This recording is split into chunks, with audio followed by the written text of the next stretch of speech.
Welcome back to Vlogmas. We are day 6, and today I am taking you along as I make an advent calendar for my kids.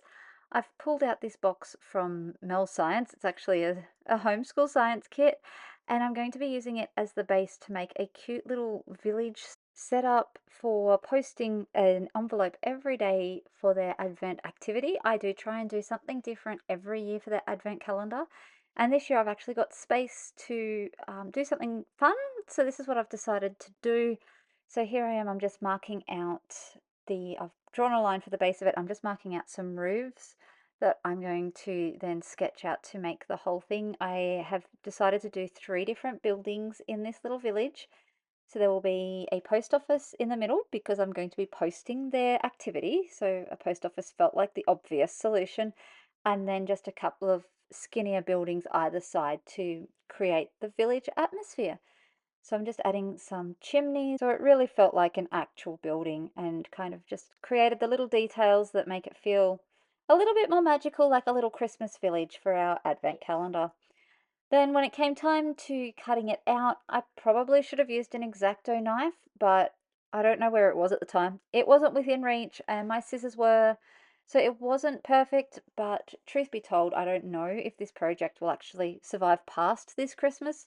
So I wasn't too concerned about perfection. It did the job, it got it done. It was a little bit fiddly here in the middle where I had to kind of work in and around 2 chimneys. Could have used my X-Acto knife there to make life a bit easier, but it got done in the end. If I was going really fancy, I probably could have even used my Cricut, but I was winging it. So the scissors did the job. It got everything cut out, and in the end, it turned out completely fine, and I'm not too stressed. That it's not 100% perfect. It's a little bit rough, it's a little bit rustic, but it's super cute, and it does the job for what I need it to do. And then with that done, it was time to decorate. I pulled out one of my skinny white Poscas, gave it a good shake, and then I just used my ruler to go over the lines that I'd drawn when I was sketching out the village in the start. So just marking out the lines between my buildings and across the top under the roof lines. And then it gave me a base from which I could decorate. So in the middle section, I started as the post office and just did some cute little half circles to create like a tiled roof type effect. It probably took the longest out of the entire project, just going over and over and over. But it turned out super cute. And then I just outlined the outside and the chimneys just to really finish off that roof section before moving on to the details of the building. So I used a pencil because I wanted a specific look and I didn't trust myself just to freehand it from scratch. And so just created some arched windows and an arched doorway, a central section where I could put a sign on it that said that it was the post office. I even sketched in the words to try and help get that balance correct. And then just some windows up the top to fill in the rest of the space. And then just like before, I came in, I did use my ruler for this section because I had sketched it out and this is the feature part of the project. I did use my ruler to mark out the sign lines and I also used my ruler for some of the windows, but down the bottom I just freehanded the arches. I added some marks to indicate bricks and the window sills and the arch over the top.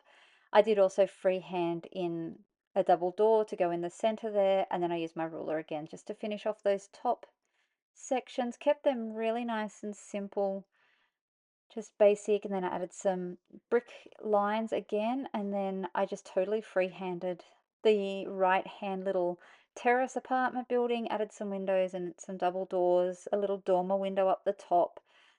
And then I wasn't 100% sure what I wanted to do over on this other building. The roof was probably the easiest part, so I started with that. I wanted something quite geometric. You can see me thinking there.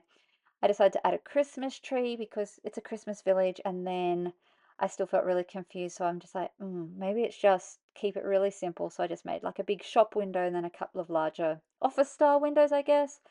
I came in, added some highlights to the other windows to really sell the effect, and then I came back in with my red Posca pen, added some berries to the Christmas tree, colored in the red door, and then I also used my olive pen to do the same. Dots in the Christmas tree, added some little Christmas trees opposite the red door, and then I was into the box. So On the closing flap, I just wrote open here, so it made it clear exactly what I was doing here. And then using a heavy duty X-Acto knife, which I pinched from my 16-year-old, I cut a slot in the top of the box. It was a little bit tricky, but it worked in the end. And then I just added some tape, double-sided tape with my tape runner, which ran out of tape, so found some more different double-sided tape. Got all that all taped up, ready to go, and then to make sure it all worked nice and neat and straight, ready to stand up, I actually stood the box up on my desk, winged it where, that I was roughly in the center, but I knew that the bottom would line up, so it would be fine.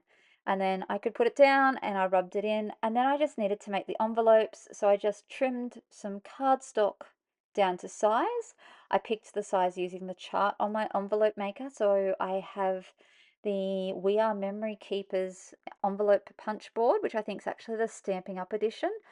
And so I just picked one that felt like a good size. I feel like they ended up about 3 by 4 inches finished.